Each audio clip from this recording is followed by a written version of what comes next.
Hi everyone, welcome back to Aussie English with Amanda.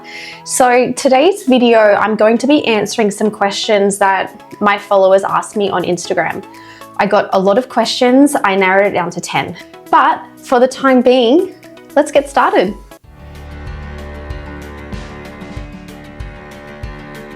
So question number 1, how to improve listening and speaking skills. So for listening, just start listening to more Australian English or English content, whatever your goal is. So if it's Australian English, start watching TV shows, movies, documentary, YouTube videos, even listening to podcasts, but choose something that you're interested in.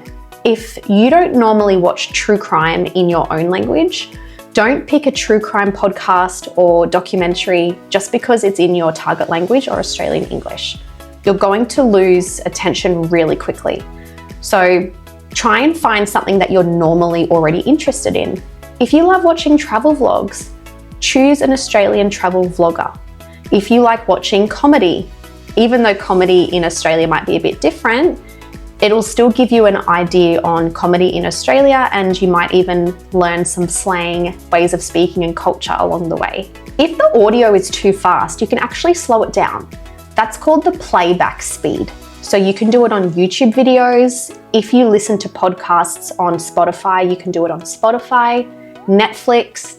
Go into the settings, change the playback speed. It's normally set just to number 1, which is normal speed. You can make it slower. Dropping it down to 0.75 is just slowing it down by 15%. 25%, sorry. No, 25% or a quarter of the speed to make it easier for you to listen to. Use subtitles if you have to. There's nothing wrong with using subtitles. The end goal will be listening at number 1 or at normal speed and maybe without subtitles, but while you're learning or you're improving, use those options because by listening to it slower, you can get a better understanding of what people are saying. By having subtitles, you can pick up those words. Native English speakers use a lot of connected speech. We talk fast. We talk in a way where words are connected. We use contractions. And if you're not familiar with this way of speaking, having subtitles is a really good way to start understanding it. By listening to a variety of resources, it's going to expose you to different parts of Australia and Australian English. So you'll be able to learn about slang, intonation. So intonation is tone of voice or tone of speech. It's the way we go up and down. You'll find out more about connected speech. You'll learn about the culture. You'll learn about just how people interact on a day-to-day basis. So whether you're watching a reality show, that is a different kind of format.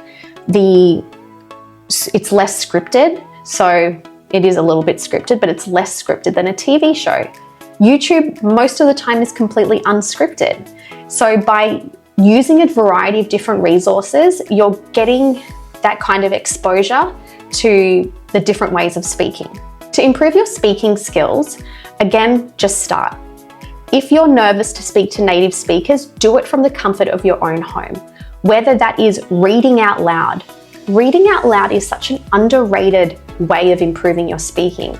You're practicing pronunciation, and in turn, that's going to help build your confidence because you're training your mouth muscles to pronounce things a certain way.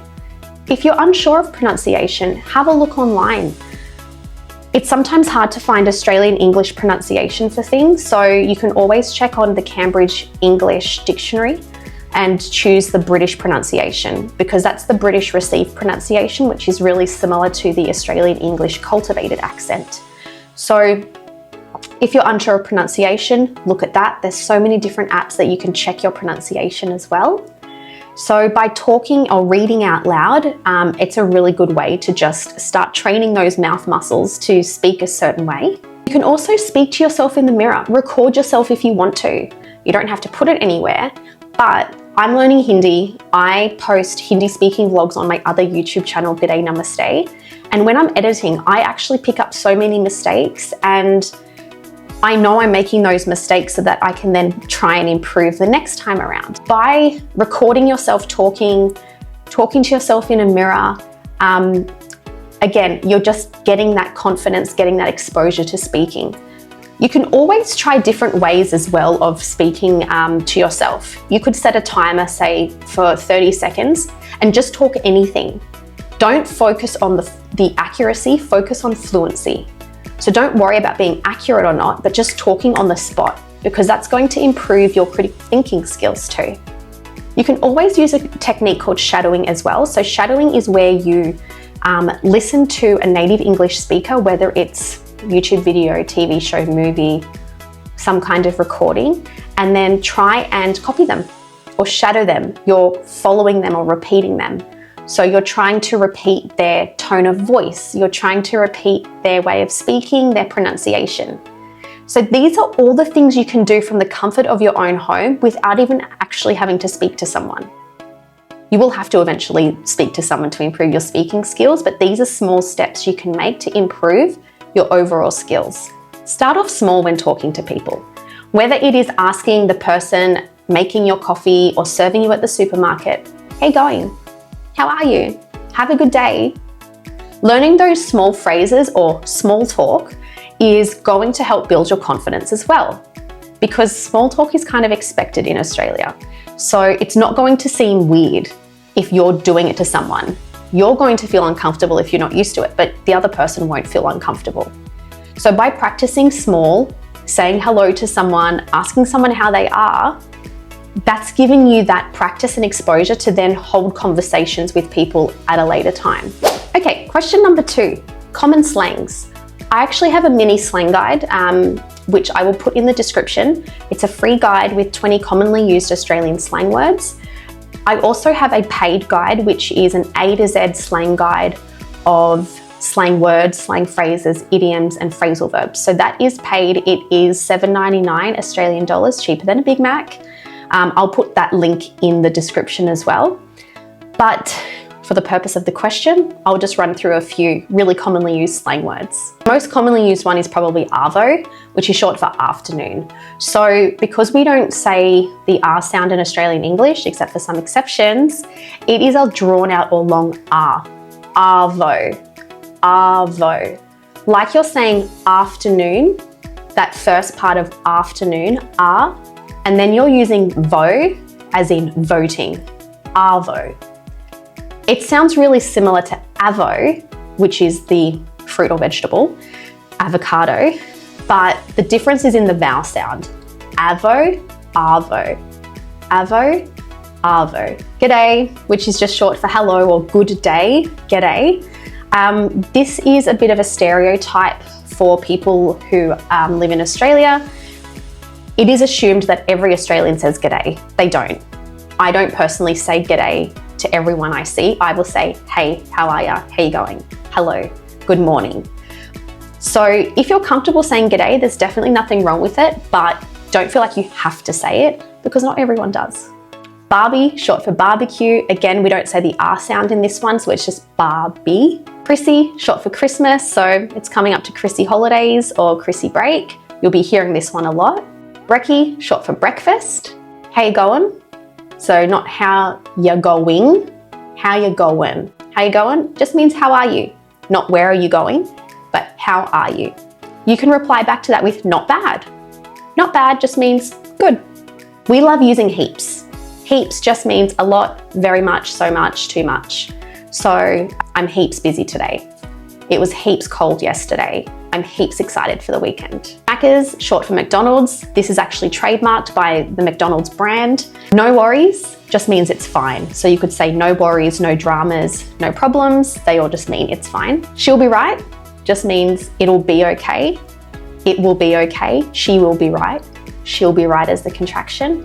Or she's right, which is similar to no worries. She's right, it's all right. Question number 3, drop in and pop in. How to use them. These are actually both the same, they're interchangeable. They're both phrasal verbs. So with phrasal verbs, the verb part of the phrase inflects or changes according to the tense, then the phrase part stays the same. So both are used in a casual context, and it just means to visit someone or something like a place without prior arrangement and for a short period of time. Like I'm just going to pop into the supermarket to get some chicken. I popped in to see my friend yesterday. I'm going to be popping into the bakery tomorrow. So depending on the tense, that will change or inflect.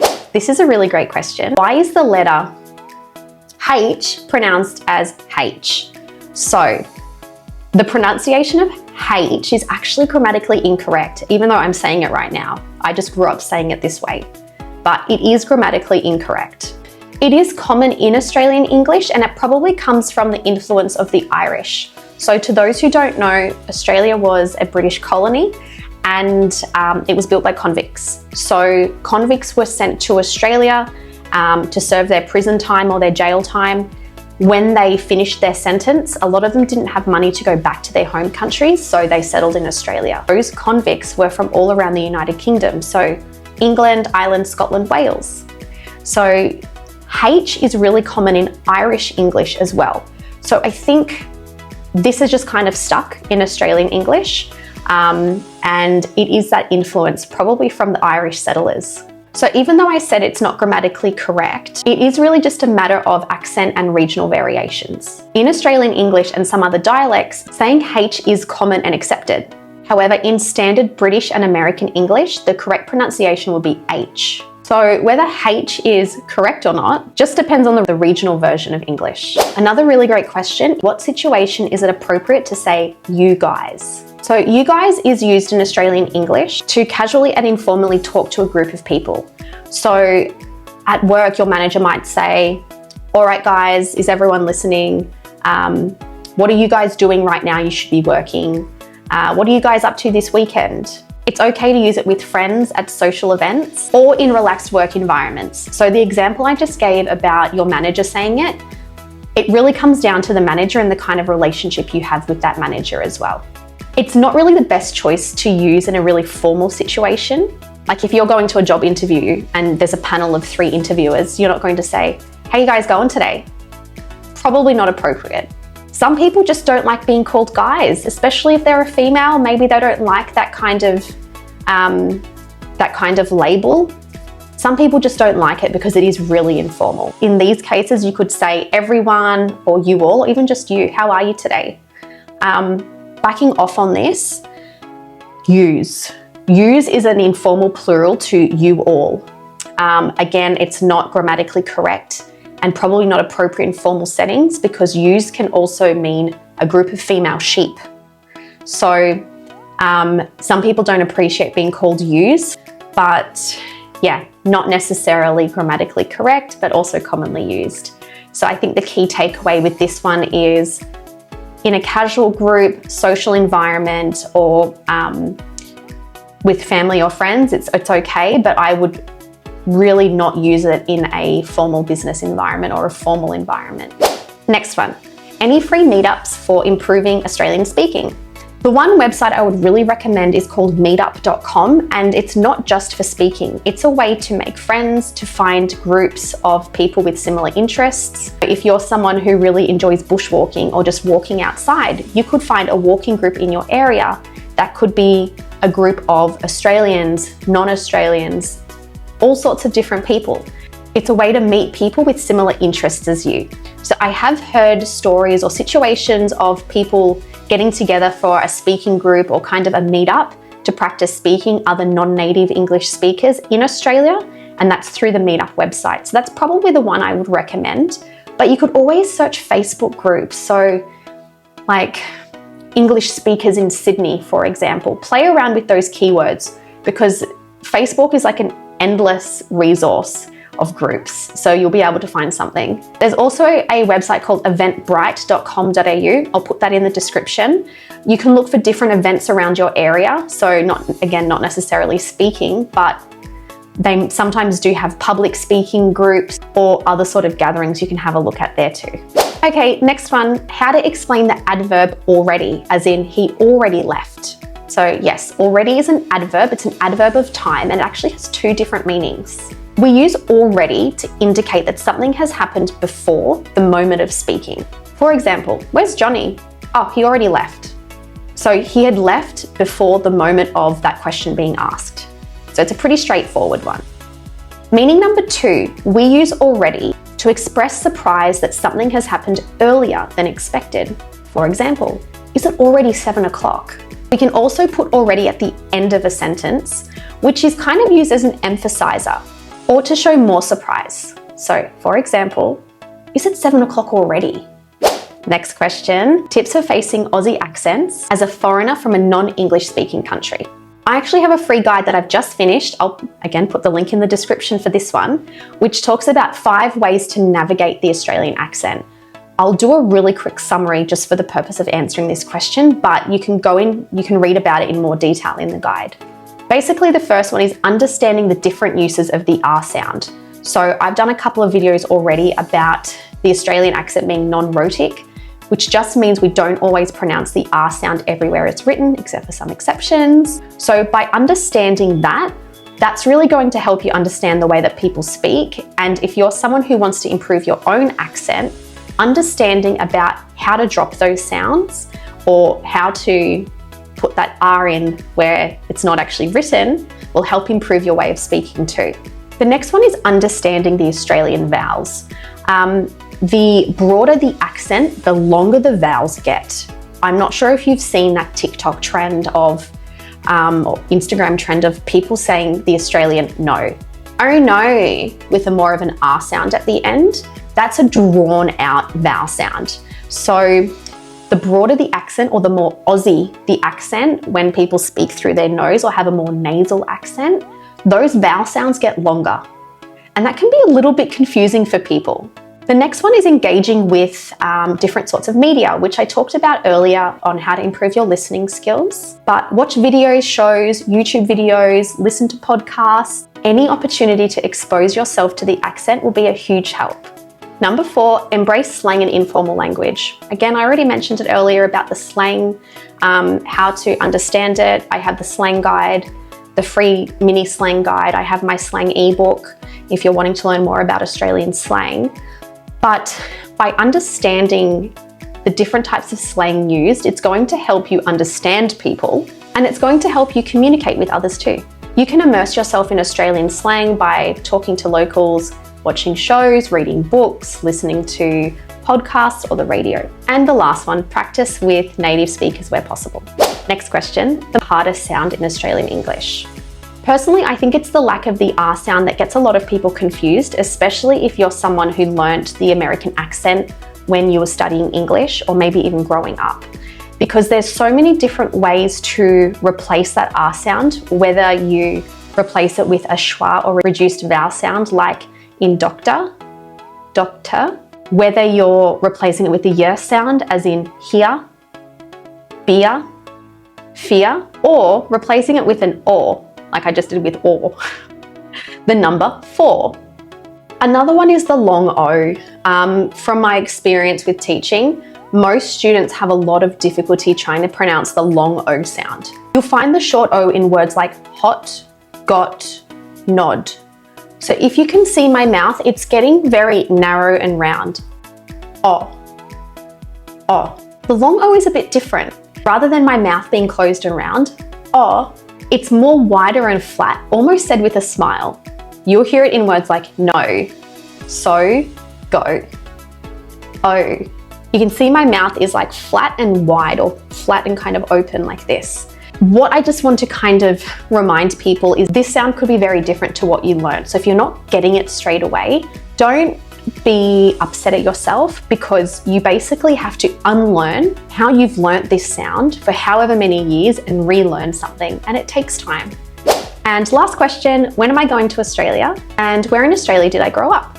So I do have a dream of going back to Australia at least once a year.